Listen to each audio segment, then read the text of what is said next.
So far, you have learned about three kinds of loops in JavaScript: for loops, while loops, and do-while loops. With all these loops, we can repeat an action a number of times. But we have two more kinds of loops in JavaScript, and we use them to iterate over the properties of an object or elements in an array. Let me show you. In this lecture, we're going to look at the for-in loop.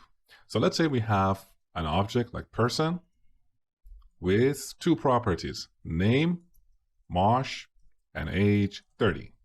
Let's say we want to display all the properties of this person object. That's when we use the for-in loop. So for, now in parentheses, unlike the for loop that you learned about earlier, we don't have three parts. So we don't have that initial expression followed by semicolon, a condition followed by the increment part. It looks a little bit different. Let me show you. So we have let key in person. So in every iteration, this key variable in the loop will hold the name of one of the properties in this person object. Let me show you. So here I'm going to do a simple console.log of key, save the changes. So in the first iteration, key is name, and in the second iteration, it is age. Now, what if you want to display the value of each property next to it? Well, earlier I told you that there are two ways to access the properties of an object.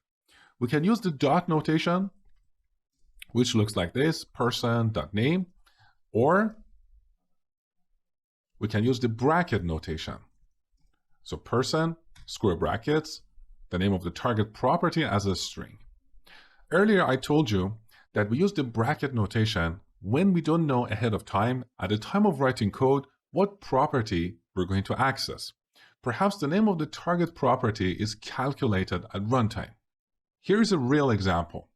When we iterate over the properties of the person object, in each iteration, the value of key is going to be different.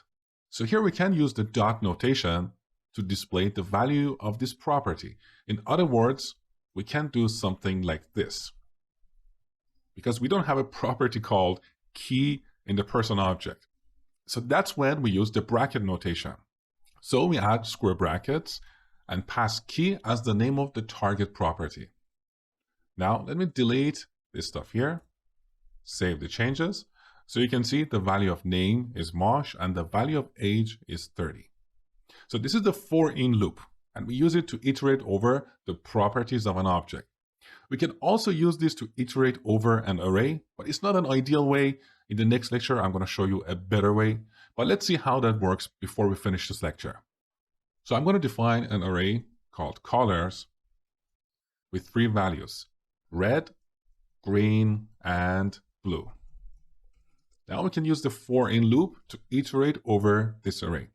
So for let index in colors, note that I named this loop variable index because in each iteration, this index variable will be set to the index of one of the elements in this array. So it's going to be 0, 1, and 2. Let's take a look. So console.log index. Save the changes. So we get 0, 1, and 2. Now, if you want to get the element at the given index, once again, we use the square bracket notation. So, comma, colors of index. Save the changes. And now we can see each element in our colors array. Now, starting from ECMAScript 6 or ES6, which is the modern version of JavaScript, we have a new kind of loop that is called for-of loop. And that is an ideal way to iterate over arrays. And that's what you're going to learn in the next lecture.